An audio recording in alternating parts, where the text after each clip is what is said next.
Hi అండి. Welcome back to Sridevi గుమ్మడి. ఈరోజు నేను మనందరికీ ఎంతగానో ఉపయోగపడే కొన్ని టిప్స్ చూపించబోతున్నాను. టిప్స్ చూశాక నచ్చితే ఒక లైక్ ఇచ్చి సబ్స్క్రైబ్ చేసుకోవటం మాత్రం మర్చిపోవద్దండి. టిప్ 1. ప్రతి ఒక్కరికి జుట్టు ఊడిపోవటం అనేది ఒక సమస్యగా తయారైంది కదండి. జుట్టు ఊడకుండా ఉండాలన్నా, ఇంకా తలలో చుండ్రు, దురద, పేలు లాంటివి లేకుండా ఉండాలన్నా కానీ ఒక చిట్కా చెప్తాను. వేపాకుని మిక్సీ జార్లో వేసి ఒక నిమ్మకాయను కట్ చేసి రసాన్ని పిండుకోవాలి. దీనిలో కొంచెం మజ్జిగ పోసి మిక్సీ పట్టుకుందాము. మిక్సీ పట్టిన తర్వాత పేస్ట్ ఇలా గట్టిగా బరకగా ఉంది కదండి. ఇప్పుడు దీనిలో కొంచెం నీళ్ళు పోసి మళ్ళీ ఒకసారి మిక్సీ పట్టుకోవాలి.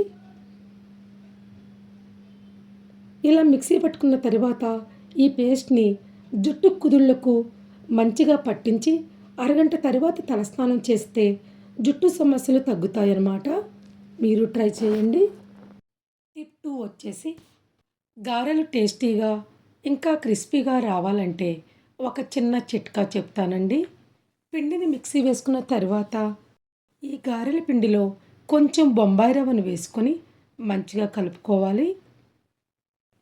కలిపిన తర్వాత ఈ పిండితో గారెలు చేసి కళాయిలో వేసుకుందాము.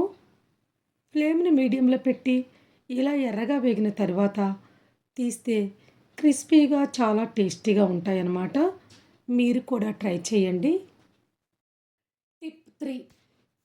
పెసర దోశలు పెనానికి అంటుకోకుండా సులువుగా ఊడి రావాలన్నా, ఇంకా క్రిస్పీగా టేస్టీగా ఉండాలన్నా చిన్న టిప్ చెప్తానండి.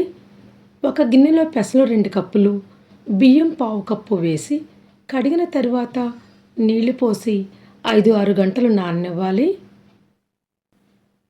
నానిన తర్వాత మిక్సీ జార్లో వేసుకుందాము. అలాగే కొంచెం కరివేపాకు, 4-5 పచ్చిమిర్చి, కొంచెం అల్లం, 1 స్పూన్ జీలకర్ర వేసి ఒకసారి మిక్సీ వేశాక కొంచెం నీళ్లు పోసి ఇలా మిక్సీ పట్టిన తర్వాత ఒక గిన్నెలో వేసుకోవాలి. ఈ పిండిలో సరిపడా సాల్ట్ వేసి కలుపుకుందాము.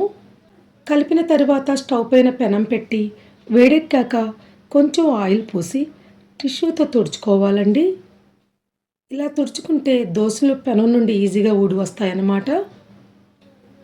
తర్వాత పెనంపై పిండిని వేసి దోశలు వేస్తే పెనానికి అంటుకోకుండా ఈజీగా ఊడి వస్తాయండి. ఈ దోశలు క్రిస్పీగా చాలా టేస్టీగా ఉంటాయన్నమాట. మీరు ట్రై చేయండి. టిప్ 4. బియ్యం ఇలా తుట్టుగట్టి పురుగు రాకుండా ఉండాలంటే ఒక టిప్ చెప్తానండి. బియ్యం పట్టించిన వెంటనే బియ్యంలో వేపాకును వేసుకోవాలి. వేశాక మంచిగా కలిపి నిల్వ చేసుకుంటే కనుక బియ్యం ఎక్కువ రోజులు పురుగు పట్టకుండా ఉంటాయన్నమాట. మీరు ట్రై చేయండి. ఓకే అండి.